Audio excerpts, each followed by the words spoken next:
वो खास चीजें जो किसी भी स्टूडेंट को जरूर करनी चाहिए यदि आप एग्जाम में सफल होना चाहते हैं। सबसे पहले जितनी भी आप पढ़ाई करते हैं इसके साथ आप बहुत ही छोटा टाइम यानी 5 से 10 मिनट का मेडिटेशन जरूर कीजिए, क्योंकि मेडिटेशन करने से आपका डिस्ट्रैक्शन कम होगा और आप जिन चीज़ों के बारे में याद रखना चाहते हैं, जो खास बातें हैं आपके एग्जाम से संबंधित है, कोर्स से रिलेटेड है, वो आपको याद रहेंगी ज़्यादा समय, क्योंकि आपका फोकस और कंसंट्रेशन उन चीज़ों की तरफ बढ़ेगा।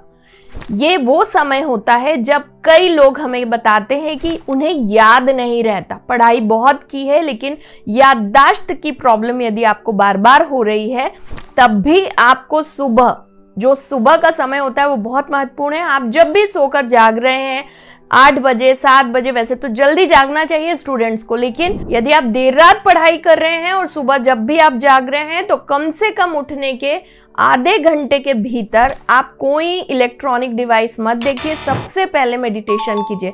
ये वो समय होता है जब आप कुछ भी मैनिफेस्ट कर सकते हैं, क्योंकि जब आप नींद से जागते हैं तो आप बहुत रिलैक्स्ड होते हैं और आपका माइंड एकदम फ्रेश होता है। ये वो समय है जब आप प्रकृति से कुछ भी मैनिफेस्ट कर सकते हैं। इसीलिए इस समय जब मेडिटेशन करेंगे, अपने एग्जाम के बारे में या अपने सक्सेस के बारे में आप सोचेंगे और ध्यान करेंगे तो आपको ये समय बहुत ज़्यादा यूटिलाइज हो जाएगा।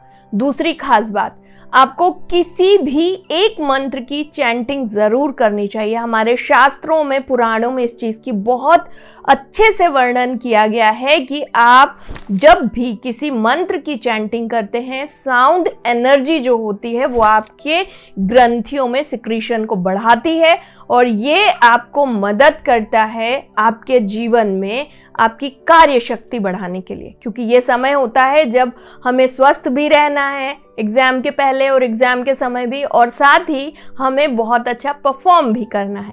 एक प्रेशर क्रिएट होता है और उस समय आपको किस मंत्र की चैंटिंग करनी चाहिए, वो है माँ सरस्वती का मंत्र। हर स्टूडेंट इस एक सिंपल मंत्र की चैंटिंग कर सकता है।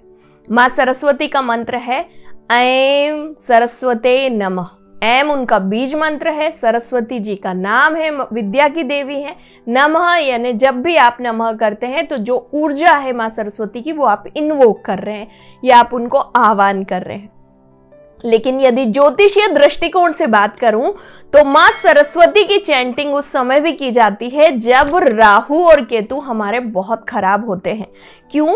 कि माँ सरस्वती बुद्धि की देवी हैं और राहु केतु ही दिमाग खराब करते हैं। सबसे ज्यादा जो डिस्ट्रक्शन आपके जीवन में होता है वो इन्हीं दोनों प्लैनेट्स के कारण होता है, क्योंकि ओवर थिंकिंग हो जाएगी, घबराहट होगी, बेचैनी होगी, डर लगेगा मैं कर पाऊंगा या नहीं कर पाऊंगा। तो ऐसी सारी स्थिति में आपके मन को मजबूत करने के लिए और आपके सभी जो भी डिस्ट्रक्शन है उनको समाप्त करने के लिए माँ सरस्वती को आपको जरूर इस मंत्र का चैंटिंग करनी चाहिए 5 से 10 मिनट।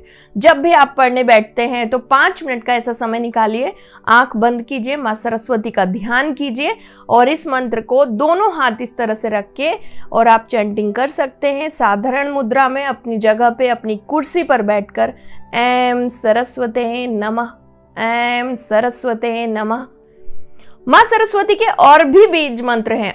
बीज मंत्र तो ऐं है लेकिन मंत्र इनके और भी हैं, जैसे ऐं वद्वद्वागवादिनी स्वाहा, आप इसकी चैंटिंग कर सकते हैं। लेकिन जो सबसे सरलतम मंत्र है वो मैंने आपको बताया, ऐं माँ सरस्वती का बीज मंत्र है। और ये क्यों है? क्योंकि जब जब आप ऐं बोलते हैं कंठ से ये जो स्वर निकलता है ये आपके आज्ञा चक्र पर एक प्रेशर क्रिएट करता है और जब जब ये प्रेशर क्रिएट होता है आपका ये जगह एक्टिवेट होता है, इसीलिए हम यहाँ तिलक भी लगाते हैं। लेकिन खास बात यह है स्टूडेंट्स के लिए कि जब आपका आज्ञा चक्र एक्टिवेट होता है तो आपका फोकस, कंसंट्रेशन और बढ़ जाता है, चीज़ों के प्रति आपकी दूर की दृष्टि बहुत बढ़ जाती है। इसीलिए इसे इंट्यूशन का हाउस भी कहा जाता है, इंट्यूशन की जगह भी कहा जाता है।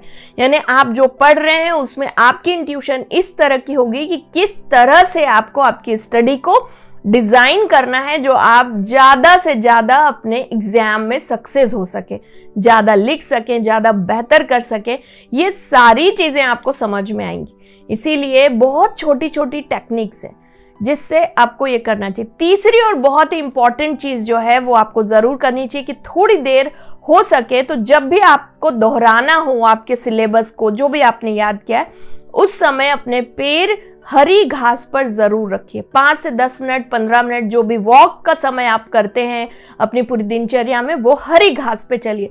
जब जब आपका पैर हरी घास पर पड़ता है तो आपके पैरों से जो ऊर्जा आपके शरीर में प्रवाहित होती है वो आपको स्वस्थ भी करती है और आपके माइंड पावर को भी और बढ़ाती है। इसीलिए ऐसा समय जरूर निकालिए सुबह में या शाम में कि आप थोड़ी देर हरी घास पर जरूर चलें। हमें बताया गया है शास्त्रों में भी कि जीव की सेवा जरूर करनी चाहिए। इसीलिए एक ऐसा समय जब एग्जाम में आपका फोकस कहीं और नहीं होता, आपको मन से संवेदनशील होना बहुत आवश्यक है। आप किसी भी जगह जब जाते हैं आते हैं या आपके पास थोड़ा समय है तो आपको जीवों की, छोटे छोटे जीव जैसे पक्षियों को दाना देना है, गाय को रोटी देना है, ये ज़रूर अपने दिनचर्या में शामिल कीजिए। ये रेमेडीज एस्ट्रोलॉजिकल है लेकिन इनके इफेक्ट बहुत ही साइंटिफिक है, क्योंकि ये सब कुछ आपके शरीर और आपकी ऊर्जाओं से जुड़े हुए कार्य हैं जो आपको नियमित दिनचर्या में जरूर करने चाहिए। ऐसी विशेष जानकारियों के लिए आप हमारे चैनल पर बने रहें, सब्सक्राइब करें और जानिए कि जीवन में किस तरह से आप अपनी आध्यात्मिक शक्तियों को बढ़ा सकते हैं। ओम नमः शिवाय।